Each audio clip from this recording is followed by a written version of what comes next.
जय श्री गुरुदेव, जय श्री दादा गुरुदेव। मेरा नाम राजशिव है और आप सबका बहुत-बहुत स्वागत है मेरे इस चैनल में जिसका नाम है स्पिरिचुअल नॉलेज इंस्टीट्यूट वेधशाला। मैं एक सिद्ध योग साधक हूँ और पिछले 10 वर्षों से मैं सिद्ध योग की साधना कर रहा हूँ।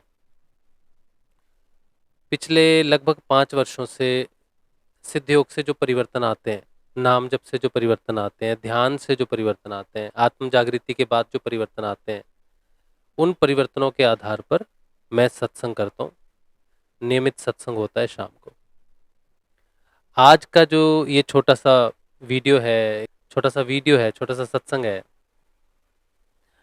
ये एक प्रश्न पर है और प्रश्न बड़ा गंभीर है और गंभीर के साथ-साथ लोगों को ऐसे ऐसे ऐसे प्रश्न सभी के मन में उठते हैं, कभी मेरे मन में भी उठते थे और नए साधकों के मन में भी ऐसे प्रश्न उठते हैं और जो लोग साधन पथ पर जिनको थोड़ी अंदर से जागृति और आत्म साक्षात्कार होने लग जाता है, तब भी थोड़ी महत्वाकांक्षाएं भी जाग जाती हैं कि हम में क्या परिवर्तन आने वाला है, क्या होने वाला है, क्या हम दुनिया से अलग होने वाले हैं या फिर हम विशेष होंगे। एक साधारण व्यक्ति जो साधना में नहीं है उसके जीवन में और उसके बिहेवियर में और हमारे बिहेवियर में कितना बड़ा अंतर आ सकता है या सिद्धियां हमें प्राप्त होंगी क्योंकि हम अध्यात्म पथ पर हैं और आंतरिक रूप से जब जागृति आती है तो बहुत सारी ऐसी चीज़ें हैं जिसमें हमारा विकास होता है। तो अंतर आयाम जिसे हम कहते हैं या फिर अंतर्यामी जिसे कहते हैं, तो आज का जो टॉपिक है मैंने यही रखा है कि अंतर्यामी कौन है और मैं अगर साधन पथ पर चल रहा हूँ तो क्या मैं अंतर्यामी हूँ, क्या मैं अपने आप को अंतर्यामी कहूँगा तो वो ठीक होगा क्योंकि हम कहते हैं कि भगवान अंतर्यामी है, वो सब जानते हैं। तो जो सब जानते हैं उसे अंतर्यामी कहा जाता है। तो शब्दों को थोड़ा सा खोलते हैं। प्रश्न बेसिकली प्रश्न ये है कि जैसे कोई मुसीबत आने वाली है या कोई प्रॉब्लम आने वाली है या कोई घटना घटने वाली है परिवार में या बाहर संसार में कोई घटना घटने वाली है, तो जो साधक हैं, जिनका ध्यान लगता है, जो ध्यान में प्रवेश कर गए हैं, जिनका योग हो रहा है भगवान के साथ, क्या उनको पूर्वाभास हो जाता है घटनाओं के घटने का? क्योंकि अभी तो संसार में देखो बहुत सारी चीज़ें हैं, लोग कहते हैं कि अभी संसार खत्म हो जाएगा, नया युग आएगा, सतयुग आएगा और जिसमें मैंने भी कुछ बातें कह रखी हैं लेकिन बहुत विस्तार में मैंने इस बात इस पर बात नहीं की है। लेकिन हाँ, मेरा भी मानना है कि नया संसार जो है वो आ रहा है और मनुष्य जो है वो परिवर्तन हो रहा है क्योंकि मैं खुद परिवर्तन से गुजर रहा हूँ और मैंने बहुत बड़ा परिवर्तन देखा है अपने जीवन में। तो उसके आधार पर मैं मानता हूँ कि मैं बहुत ही साधारण व्यक्ति हूँ, कोई विशेष व्यक्ति नहीं हूँ। लेकिन समर्थ सदगुरुदेव की कृपा से जो परिवर्तन आ रहा है अंदर, उसकी जानकारी भी मुझे नहीं है। मतलब जो परिवर्तन भी आ रहा है, कोई तो लोग तपस्या करते हैं, कठिन तपस्या करते हैं, त्याग करते हैं, तो उनके अंदर परिवर्तन आता है, तो उनको पता है कि हमने कुछ किया है, तो हमारा परिवर्तन आ रहा है। लेकिन मैं उस मामले में यही कहूँगा कि मैं तो कुछ भी नहीं कर रहा। गुरुदेव ने एक आज्ञा दी कि नाम जपो, 2 समय ध्यान करो और वो हमने किया और कुछ वर्षों बाद जब हमें साधना की समझ आई, तो वो फलित होने लग गई साधना अपने आप। ऐसा नहीं कि साधना के समझ आने के बाद हमने कुछ विशेष कर लिया या बड़े सीरियस होके नाम जप किया। जैसे नाम जप करते थे वैसे ही किया, जैसे ध्यान करते थे वैसे ही किया। लेकिन परिवर्तन सिर्फ गुरु के प्रति समर्पण का आ गया। तो अचानक क्या देखते हैं कि बहुत बड़ा परिवर्तन, आत्म जागृति का परिवर्तन जो मनुष्य का अंतिम लक्ष्य है, वो घटित हो गया है। तो वो अपने आप हो गया। तो हम देख रहे हैं कि कलयुग में आत्मा का जागृत होना एक बहुत बड़ी घटना है और बहुत सारे लोग हैं जो आत्म रूप से जागृत हो रहे हैं। तो इसका अर्थ है कि समय में बहुत बड़ा परिवर्तन आने वाला है। ये फैक्ट है, ये घटनाओं पर आधारित है, ये भविष्यवाणी नहीं है कि आएगा बदलाव। ये अभी जो चल रहा है उसके आधार पर है कि बदलाव आ रहा है और अगर इस स्तर पर अभी बदलाव आ रहा है तो धीरे धीरे वो बदलाव बहुत तीव्र गति धारण कर लेगा और पूरे विश्व को बदल देगा। तो उस आधार पर मैं भी कहता हूँ कि पूरा विश्व बदलने वाला है, पूरा युग बदलने वाला है। तो ये बातें तो रोज सत्संग में होती हैं। तो आज की जो बात है कि ये जो ये जो परिवर्तन हमारे अंदर आ रहा है, कुछ लोगों के अंदर आ रहा है, क्या पूर्वाभास हो रहा है? क्या हमारे जीवन में कुछ घटनाएँ पूर्वाभास के कारण हमें पता चल जाती हैं क्या? क्या हम अंतर्यामी हो जाते हैं? जैसे भगवान सब जानते हैं, अंदर की घटना सारी जानते हैं भगवान। तो क्या एक साधक जो आत्म रूप से जागृत है, वो भी ये सब जानना शुरू कर देता है? क्योंकि जो आत्मा है, वो जब जागृत हो जाती है, तो वो सब जगह वास करती है। भगवान को हम अंतर्यामी इसीलिए कहते हैं क्योंकि भगवान आत्म स्वरूप है, उन्हें परमात्मा कहते हैं, वो अजन्मा है। तो हर चीज इस संसार में तो हर चीज इस संसार में आत्मा से घटित हुई है, आत्मा से व्याप्त रूप में आई है। तो जहां जहां आत्मा से सब कुछ घटित हुआ है, वहां वहां वो परमात्मा सब कुछ जानता है, वो अंतर्यामी है। लेकिन अ, अंतर्यामी होने का जो शब्द है, जिससे हमें पता चलता है कि भगवान क्यों अंतर्यामी है और हम क्यों अंतर्यामी हो सकते हैं या नहीं है। एक साधारण व्यक्ति अंतर्यामी क्यों नहीं है? भगवान में और साधारण व्यक्ति में क्या अंतर है? जबकि भगवान ने मनुष्य जो है वो अपने अपने अपने जैसा ही बनाया है, उसकी प्रतिमूर्ति है। तो अंतर्यामी का मतलब है, अंतर का मतलब तो आप समझते हो कि अंदर की घटना है, और अंदर की घटना का मतलब है सूक्ष्म लोकों की घटना है। तो हमारे अंदर जो सूक्ष्म लोक शुरू होता है, वो प्राणमय कोश से शुरू होता है। हमारा प्राण जो है, जो हम सांस लेते हैं, ये तो स्थूल रूप है प्राण का, लेकिन उसका सूक्ष्म रूप है भाव, जिसे हम भाव जगत भी कह देते हैं, सूक्ष्म जगत भी कह देते हैं, जो हमारा स्वादिष्ठान चक्र भी है। तो वहां से हमारा सूक्ष्म स्वरूप शुरू हो जाता है, सूक्ष्म घटनाएं शुरू हो जाती है। तो कुछ भी जो मूलभूत रूप में बाहर घटित होता है या भौतिक रूप में बाहर घटित होता है, वो सबसे पहले अंदर घटित होता है, सूक्ष्म रूप में घटित होता है। जैसे पहले विचार आता है किसी व्यक्ति को, फिर वो एक्शन लेता है। इसी तरह से पहले सूक्ष्म रूप में घटनाएं घट जाती हैं, फिर जाके बाहर भूत रूप में घटती हैं, स्थूल रूप में घटती हैं। तो अगर हमारी चेतना सूक्ष्म रूप से जागृत हो गई, अगर हम प्राणमय कोश में जागृत हो गए हैं, या फिर हम मनोमय कोश में जागृत हो गए हैं, या फिर विज्ञानमय कोश में जागृत हो गए हैं, तो क्या स्थूल जगत की होने वाली घटनाएं हमें पहले पता चल जाएंगी? तो इसका जवाब है हाँ। जो व्यक्ति अपने अंतर आकाश में जागृत हो जाता है, अंतर आकाश भी कई प्रकार के हैं। जैसे हम कहते हैं ना चिदाकाश, चिदाकाश सबसे बाद में है, उसके बाद भी है, उसके बाद भी सत्य प्रकाश या सत्याकाश, जिसे सतलोक भी आप कह सकते हो, है। तो चिदाकाश है, आनंद आकाश है, विज्ञान आकाश है, अ, मनो आकाश है, प्राण आकाश है, और ये बाहर जो आपको दिखता है स्थूल आकाश है। ये इस तरह से ये जो तत्व है, जिसे हम आकाश कहते हैं, आकाश तत्व है, जिसे हम ईथर भी कहते हैं।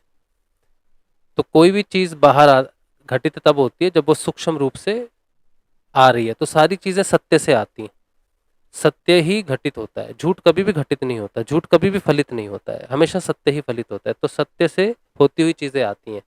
तो जिसके अंदर सत्य जागृत हो जाता है, उसको सत्य से घटने वाली चीजों का ज्ञान हो जाता है। जो चीजें सत्य के आधार पर घटित घटित हुई हैं, उन उसको उसका ज्ञान हो जाता है। उसे ही हम महाविज्ञान कह सकते हैं, ब्रह्म विज्ञान कह सकते हैं, ब्रह्म विद्या कह सकते हैं।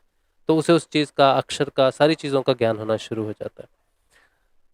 तो अंतर का मतलब है वो सूक्ष्म जगत जो हमारे भाव शरीर से शुरू होते हैं।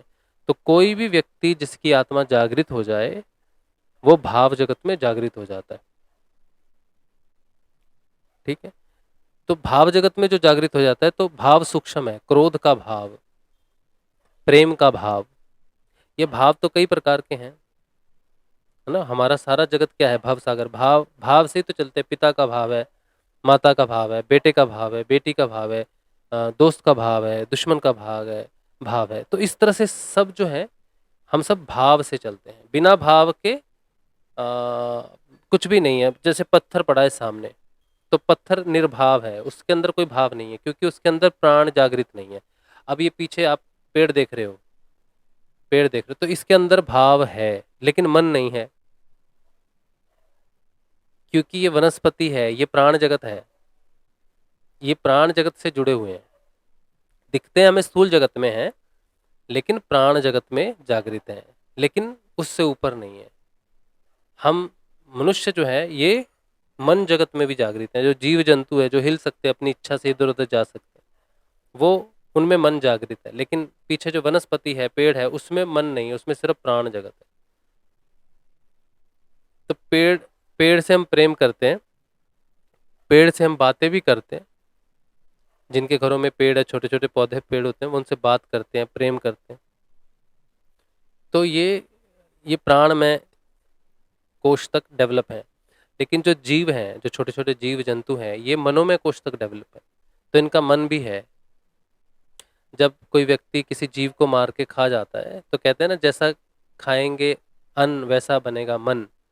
तो जहां तक मन डेवलप है वहां तक वो मन को प्रभाव करता है।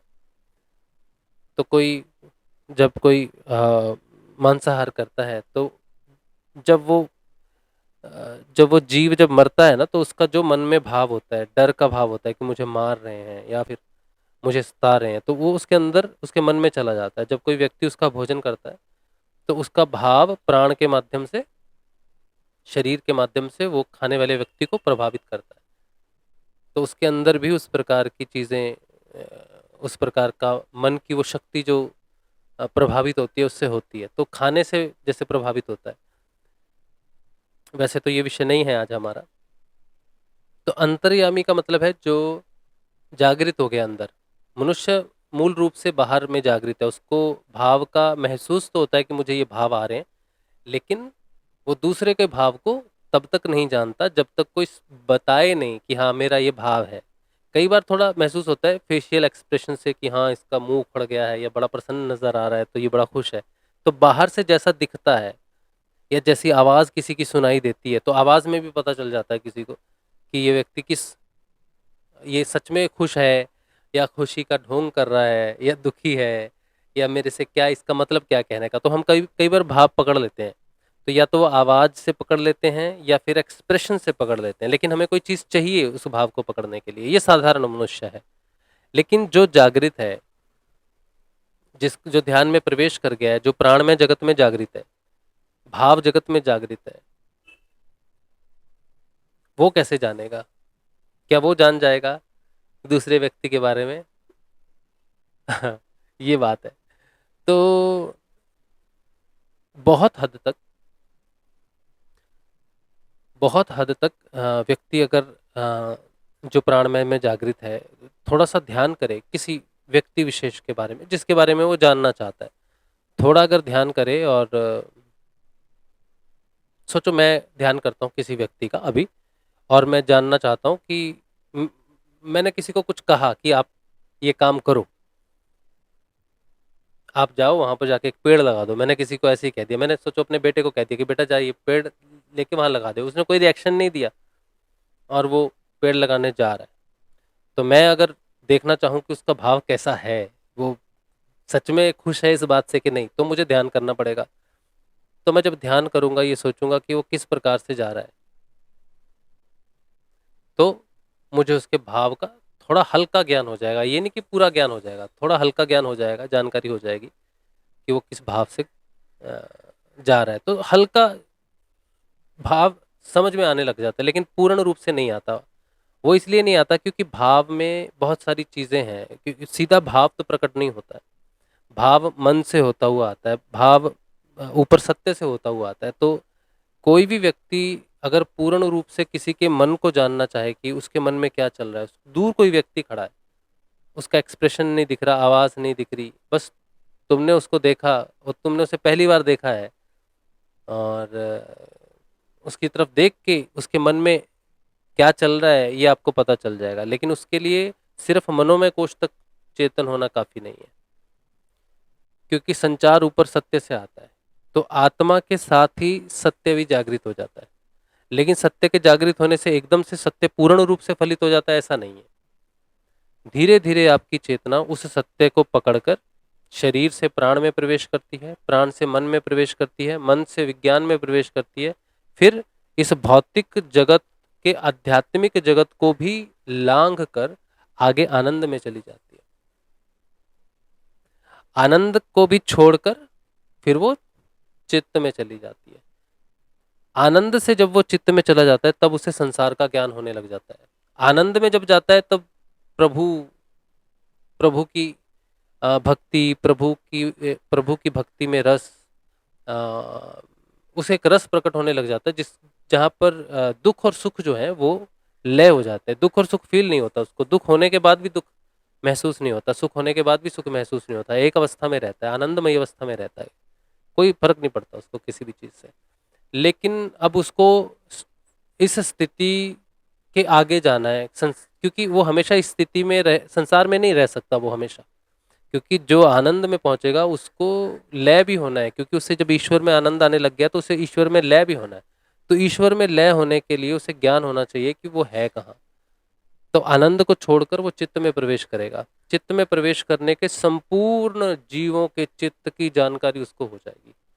और इसके लिए उसको किसी का अध्ययन करने की जरूरत नहीं। जैसे मैंने कहा ना कि भाव रूप में हम किसी का अध्ययन करेंगे, उसका भाव कैसा चल रहा है, उसका भाव कैसा चल रहा है, तो ये अध्ययन करना पड़ता है। अध्यात्म में ये वर्जित है, किसी के भाव को पढ़ना कि क्या चल रहा है उसके मन में, ये वर्जित है।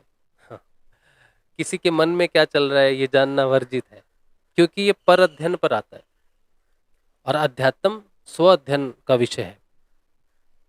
तो स्व अध्ययन का विषय है, तो किसी के मन में खोट है, किसी के मन में प्रेम है, हमें उसकी जानने की चेष्टा नहीं करनी चाहिए। अध्यात्म कहता है कि आप एक भाव में स्थित हो, क्योंकि अगर आप ये कोशिश करोगे ना किसी के मन की बात जानने की, वो अच्छा करना है उसने बुरा करना है, तो आपका रिएक्शन पहले तैयार हो जाएगा। यहाँ पर समर्पण पूरी तरह से लोप हो जाता है। पर अध्ययन करने के चक्कर में दूसरों के विषय में जानने के कि क्या होने वाला है, क्या घटना घटने वाली है, पूरी तरह से समर्पण लोप हो जाता है। तो जितने भी ऋषि महर्षि या जितने भी संत होते हैं वो कभी भी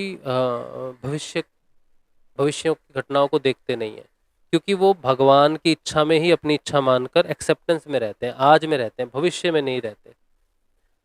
तो जब ये शक्तियाँ आने लग जाती हैं कि आप सत्य का प्रभाव से बहुत सारी चीज़ें आप जान सकते हो, तो आप अगर आप आगे बढ़ना चाहते हो, अगर आप स्वयं को पाना चाहते हो, भगवान के साथ लय होना चाहते हो, तो ये सारी चीज़ों को छोड़ देना पड़ता है।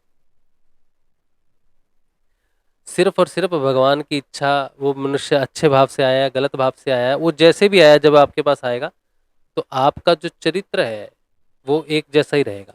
बुरा व्यक्ति बुरा व्यवहार करेगा तो आप कहेंगे यार मैंने तो अच्छा व्यवहार किया था, इसने बुरा व्यवहार किया, तो सबके साथ ऐसा व्यवहार नहीं करना चाहिए। तो अगला कोई व्यक्ति आएगा उसके साथ आप एक कैलकुलेटेड व्यवहार करेंगे, तो उसने आपके व्यवहार को परिवर्तित कर दिया, बुरे व्यक्ति ने आपके व्यवहार को परिवर्तित कर दिया, आप थोड़े सतर्क हो गए।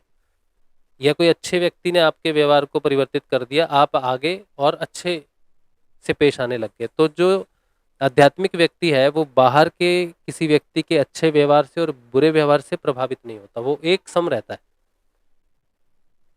वो ईश्वर की इच्छा से वो अपने चरित्र के रूप में रहता है, व्यवहार का उपयोग नहीं करता। व्यवहार का उपयोग करता है सामान्य मनुष्य, लेकिन आत्म जागृति के बाद व्यवहार सिर्फ एक रिफ्लेक्शन भर है आपके चरित्र की। तो ये स्थिर व्यवहार है, ये व्यक्ति, दूसरा व्यक्ति, पहला व्यक्ति, तीसरा व्यक्ति, इनके अनुसार चेंज नहीं होता। तो आध्यात्मिक व्यक्ति चरित्र में स्थित रहता है, वो व्यक्ति विशेष के साथ व्यवहार करता हुआ व्यवहार को बदलता नहीं है, एक सम व्यवहार में ही रहता है वो। तो ईश्वर की इच्छा से वो अपने चरित्र को पकड़ लेता है कि मुझे सबके साथ एक जैसे ही व्यवहार करना है। लोग तो अलग अलग तरह के होते हैं, तो उनका जब प्रभाव, उनके व्यवहार का प्रभाव पड़ना बंद हो जाता है, तो जो विचार हैं, जो ध्यान से वो धीरे धीरे जो विचार शून्यता की तरफ जाता है, ये भी एक साथ इफेक्ट होता है। क्योंकि बाहर के लोग ही हमें विचार देते हैं, जो भी विचार मन में प्रवेश करते हैं बाहर से करते हैं, अंदर मन के पास अपना कोई विचार नहीं है। व्यक्ति विशेष और स्थान विशेष और घटना विशेष के ऊपर में हमारे विचार संचालित होते हैं। जो जो व्यक्ति स्थित हो जाता है, एक समस्थिति में स्थित हो जाता है, चरित्र में स्थित हो जाता है, तो उसके व्यवहार उसके विचार अपने आप धीरे धीरे कम होने शुरू हो जाते हैं। और ये ध्यान कहते हैं ना, ध्यान से विचार कम होते हैं।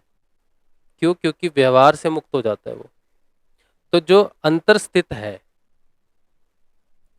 जो अंतर्यामी है, वो कभी भी बाहर प्रेडिक्शन नहीं करता। बहुत रेयरली, बहुत स्पेसिफिकली जब कोई चीज बहुत तीव्र गति से प्रकट हो जाती है तब भविष्यवाणी हो जाती है। लेकिन हर समय वो चेक करेगा क्या होने वाला है, कौन व्यक्ति है, कैसा है, क्या बात करेगा, क्या घटना होने वाली है आज, इस तरह से नहीं है। बहुत बड़ी बड़ी घटनाओं को ध्यान में अपने आप देखा जा सकता है, अपने आप वो चीजें प्रकट हो जाती हैं कि ये होना चाहिए। लेकिन लालसा से ये चीजों को जानना ठीक नहीं है। तो अंतर्यामी होने का मतलब ये नहीं है कि हम सब कुछ जान रहे हैं, अंदर के आयाम की सारी घटनाओं को हम जान रहे हैं क्योंकि हम अंतर जगत में जागृत हो गए हैं। नहीं, ये हमारा काम नहीं है। हमारा काम है एक साधारण व्यक्ति के रूप में रहकर और एक व्यवहार में स्थित होकर, एक चरित्र में स्थित होकर अपने जीवन को चलाना। धीरे धीरे धीरे धीरे धीरे जब पूर्ण रूप से आत्म रूप में आप प्रकट हो जाओगे और चित्त को पूरी तरह से जान लोगे, अपने चित्त को, दूसरे को चित्त के जानने की जरूरत नहीं, पर अध्ययन की जरूरत नहीं, आपका चित्त ही सारे संसार में फैला हुआ है। एक ही चित्त है, उसके अलग अलग स्वरूप हैं, भिन्न भिन्न चित्त माने जाते हैं, लेकिन चित्त मूल रूप से वो भी एक ही है। क्योंकि चित्त क्या है, चित्त में त्रिगुणात्मक प्रकृति के 3 गुण समाहित हैं, तमोगुण, रजोगुण, सतोगुण, सब में यही है, सारी प्रकृति में यही चित्त है। सभी मनुष्य इसी चित्त से चलायमान है। अगर आप अपने चित्त को पहचान लो, अपने तमोगुण को पहचान लो, अपने रजोगुण को पहचान लो, अपने सतोगुण को पहचान लो, तो आप इस संसार में सारे व्यक्तियों की जानकारी हासिल कर लोगे। तमोगुणी कैसा होता है, रजोगुणी कैसा हो सकता है, सतोगुणी कैसा हो सकता है, तो आप अपनी जानकारी के साथ सारे चित्तों को जान लोगे। तो मनुष्य ने सिर्फ ये कहा कि भाई वो व्यक्ति आपके पास आने वाला है या वो व्यक्ति आपको चिट्ठी लिख रहा है, तो वो चिट्ठी लिख रहा है, वो क्या लिखेगा आपके बारे में आपको मालूम है। तो अंतर्यामी होने का मतलब है कि घटनाओं को ध्यान कर कर जाना जा सकता है और वो स्थिति के हिसाब से, कौन कितना जागृत है, कौन कहाँ तक जागृत हो गया ध्यान में, या कितना आत्म स्वरूप प्रकट हो चुका है। आज ही आत्म रूप से जागृत हुए, भाव शरीर में जागृत हुए, आज ही सबके भाव जान लिए, ऐसा नहीं है। तो यात्रा है पूरी। जितना अंतर्याम आपका खुलता जाता है उतने आप अंतर्यामी होते जाते हैं। कोई बहुत बड़ी बात नहीं है अंतर्यामी होना।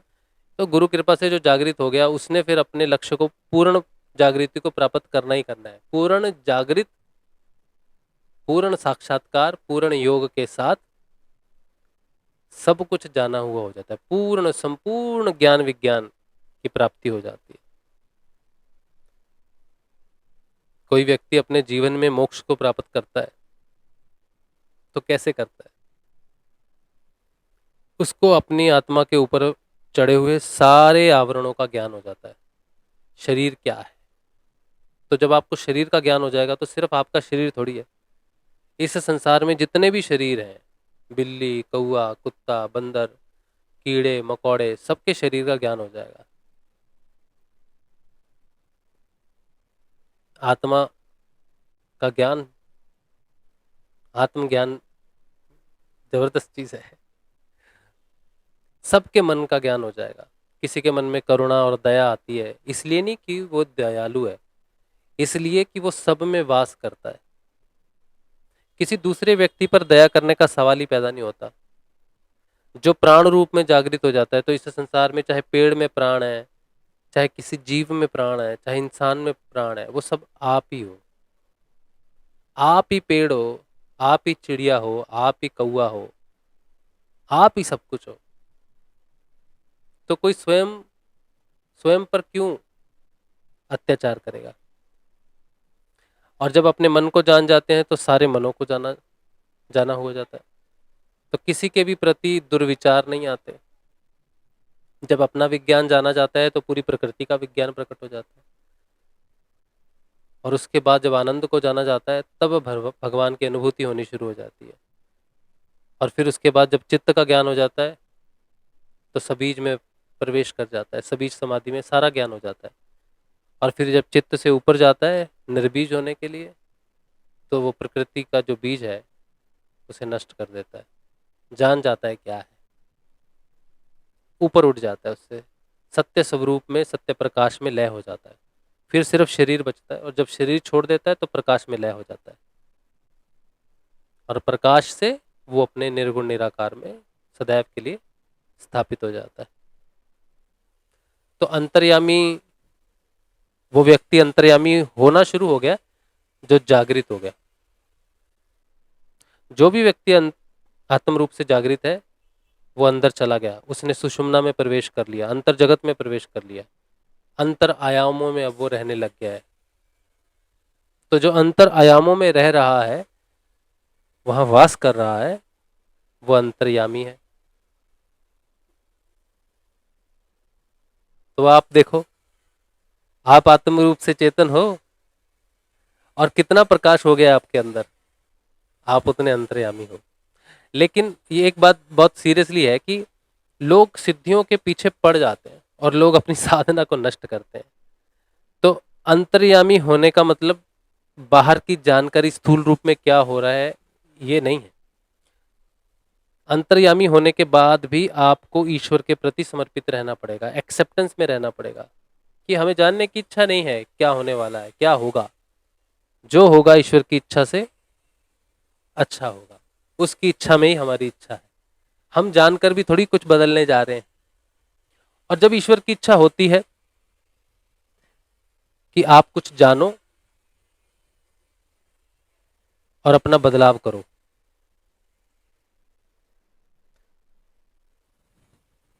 जब ईश्वर की इच्छा होगी कि आपको कुछ जानना चाहिए और अपने जीवन में परिवर्तन करना चाहिए या समाज में परिवर्तन करना चाहिए, तो ध्यान में वो चीज वैसे ही आपको दिख जाएगी। जब आप तुरीयातीत ध्यान में प्रवेश करोगे तो आपको दिख जाएगी। तुरीया ध्यान में नहीं दिखता कुछ भी। लोग बहुत कुछ देखते हैं कि हमने इसको देखा, उसको देखा, ये देखा, वो देखा। जहां तक देखने का संबंध है, ध्यान में जहां तक देखने का संबंध है वो दो तरह से है। एक तो आप आज्ञा चक्कर से नीचे भी देखते हो ध्यान में बहुत कुछ। जब व्यक्ति आत्म रूप से चेतन नहीं है तब भी वो ध्यान में बहुत कुछ देखता है, लेकिन उसके वो ध्यान फलित नहीं होता है, और वो पूर्ण रूप से सत्य नहीं हुए, वो पूर्ण रूप से सत्य नहीं भी हो सकता, क्योंकि मन भी बहुत कुछ क्रिएट कर देता है। लेकिन जो आत्म रूप से जब चेतन हो जाता है कोई व्यक्ति, तो बहुत सालों तक उसे कुछ भी नहीं दिखाई देता। तुरीया अवस्था एक ऐसी अवस्था है, जागृत अवस्था, आज्ञा चक्कर पर जब कोई पहुंचता है, योग में प्रवेश करता है, तो उसकी तो सारी वृत्तियां रुकी हुई है। वृत्तियों का रुकने का मतलब है सारी माया रुकी हुई है। जब सारी माया रुकी ही हुई है तो तुम क्या देखोगे? कुछ भी नहीं देख सकते, चित्त रुका हुआ है। तुम तो एक चित्त के अंतर्गत हो। तुम उस समय एक व्यक्तिगत चित्त हो, जिस समय तुम्हारा ध्यान हो रहा है, उसकी शुद्धि हो रही है, वृत्तियों में परिवर्तन हो रहा है, सब कुछ रुका हुआ है तुम्हारे लिए। किसी दूसरे के चित्त को तुम देख नहीं सकते, क्योंकि ये स्वाध्ययन है। तुम्हारा स्वयं का चित्त रुका हुआ है, प्रकृति माया रुकी हुई है, तो देखने का सवाल ही पैदा नहीं होता। जब आप तुरीयातीत चले जाओगे फिर आप देख सकते हो क्या हो रहा है, क्या नहीं हो रहा है। गुणातीत व्यक्ति जो है वो देख सकता है कि क्या हो रहा है ध्यान में। तो वो तो बहुत डेवलप अवस्था है, वो तो भूत भविष्य, अनलिमिटेड भूत भविष्य व्यक्ति ध्यान में देख सकता है। वो तब जब वो गुणातीत हो गया। उससे पहले अगर कोई देख लेता है, किसी ने कोई घटना देख ली ध्यान में, तो वो गुरु कृपा, गुरु कृपा से भी भविष्य दिख जाता है, गुरु कृपा से भी बहुत कुछ चीजें दिख जाती हैं। वो दिखा दे, जैसे संजय ने देखी पूरी महाभारत, तो वो दिव्य दृष्टि किसने दी? वो ऋषि ने दी। तो गुरु चाहे तो दिव्य दृष्टि दे सकता है, गुरु चाहे तो दिखा सकता है, लेकिन जब तुम अपनी क्षमता से देखोगे तब तुम तुरिया अतीत होना पड़ेगा तुमको। और उससे पहले अगर तुम देख रहे हो तुरिया अतीत नहीं हो, उससे पहले तुम रोज कुछ देख रहे हो, बहुत घटनाओं को देख रहे हो जिसे तुम आध्यात्मिक मानते हो, लेकिन वो आध्यात्मिक नहीं होती। गुरु जब तक जीवन में नहीं आता, आत्मा जब तक जागृत नहीं होती, तब तक जो भी देखा हुआ है उसको छोड़ देना ही उचित है। माया बड़ा तिलिस्म है। ठीक है, चलिए। तो आज आज का जो ये छोटा सा सत्संग रहा वो यही रखते हैं कि ध्यान से जो है वो जागृति आती है, भाव में जागृति आती है, मन में जागृति आती है, और हल्के हल्के भाव समझ में आने शुरू हो जाते हैं, लेकिन साधक को उसके लिए प्रयास नहीं करना पड़ता। करना चाहिए और उसको समर्पित भाव से रहना चाहिए। जो जैसा आता है वो उसको वैसा व्यवहार करना चाहिए। उसके व्यवहार को अपने ऊपर प्रभावित नहीं होने देना चाहिए। कोई घटनाक्रम अचानक घटती है, उस घटना को अपने ऊपर प्रभावित नहीं होने देना चाहिए। हमेशा समभाव में रहना चाहिए। ईश्वर हर समय उपस्थित है, उसकी इच्छा से ही सब कुछ हो रहा है, ऐसा मानकर जीवन को चलाना चाहिए। सिद्धियों की साधना समर्पण की साधना है।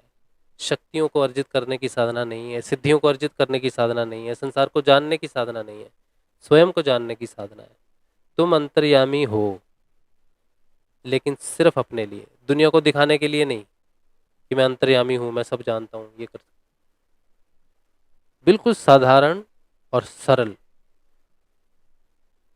यही साधना है। जो आपको साधारण ना करे, विशेष कर दे, वो फिर आप स्वयं को नहीं पा सकते, क्योंकि विशेषताओं को ही तो खत्म करना है।